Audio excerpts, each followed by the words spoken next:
I had just finished my second week of college when my roommate, Kara, insisted I go with her to a frat party.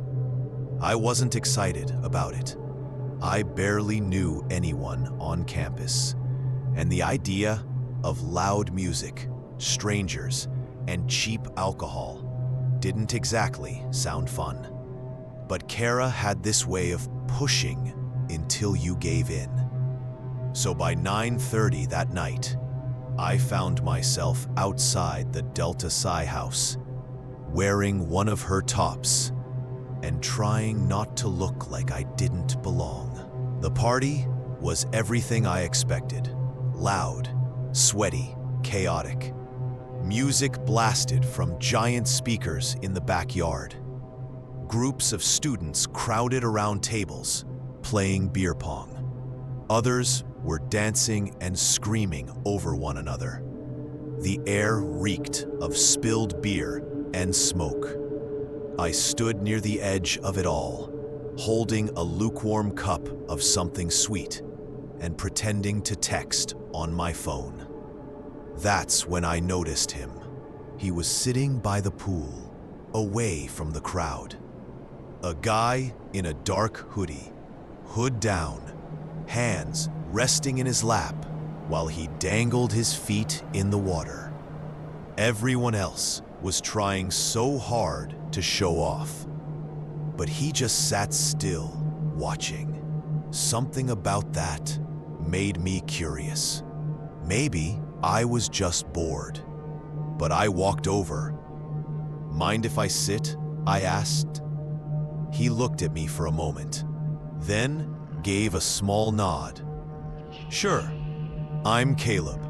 He said he was an art major, not much of a party person, but liked to observe the energy. His voice was calm, almost too calm. We talked for a while about movies, tattoos, and how ridiculous college parties were. He wasn't like the other guys here, and I started letting my guard down. That was my mistake. Halfway through our conversation, he pulled up his sleeve. "Check this out," he said. On his arm was a tattoo. Big round eyes, jagged teeth, tiny pointed ears. It looked like some unholy mix between a rabbit and a gremlin. It was unsettling, almost cartoonish, but somehow sinister. "This is Labubu," he said, tracing the ink with his finger. "I collect them. Every version. We're connected." I laughed nervously, thinking he was joking. "Aren't those like creepy kid toys or something?" But Caleb didn't laugh. His expression stayed serious. "They're misunderstood. People only mock them because they don't understand their purpose." A chill worked its way down my spine. I muttered something about needing to find Kara and excused myself. As I walked away, I felt his eyes following me. By midnight, the party was winding down. Kara had disappeared with some guy, and I decided to head back to my dorm alone. It was only a 10-minute walk. The night air was cool, the streets empty, and for the first time that day, I felt at peace until I heard footsteps. At first, I thought nothing of it. Probably another student heading back. But the steps didn't fade. They matched mine. When I slowed, they slowed. When I stopped, they stopped too. I turned. Standing under a streetlight, about 20 feet away, was Caleb. Same hoodie, same blank stare. His arms hung stiffly at his sides, head tilted just slightly, as if curious. "Caleb?" I called out. He didn't answer. Instead, he smiled. It wasn't a normal smile. It was sharp, wrong, stretched too wide. Then he jerked his shoulder twice, like some strange twitch, and began chanting softly, "Lubu, Lubu." At first it sounded like a toddler learning how to speak. But then I realized what he was saying. Labubu. My chest tightened. "What do you want?" I shouted, stumbling backward. His voice rose, distorted and childlike. "You made Labubu sad." I didn't wait. I bolted. His footsteps I sprinted across the campus lawn, fumbling with my dorm keycard. The reader flashed red. He was nearly at the steps when, by some miracle, the second swipe turned green. I shoved the door open, slammed it shut, and locked it just as his shadow loomed outside.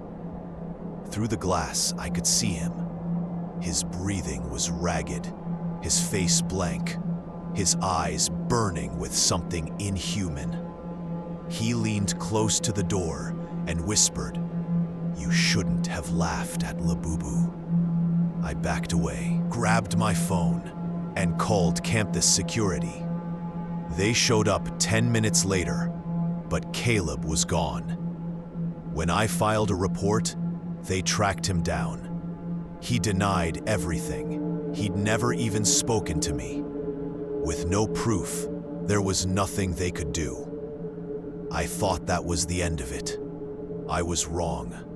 At 3 a.m., I woke to a soft scrape against my floor.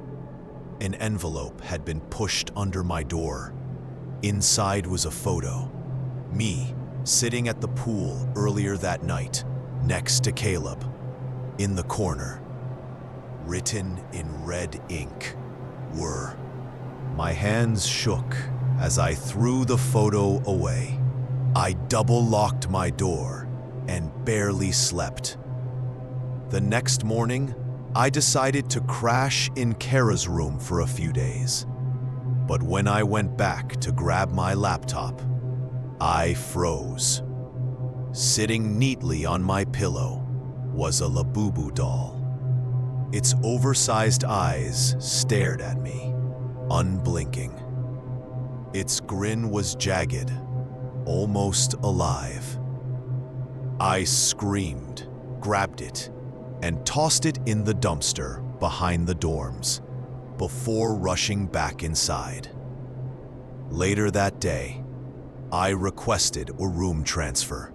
I don't know what Caleb wants.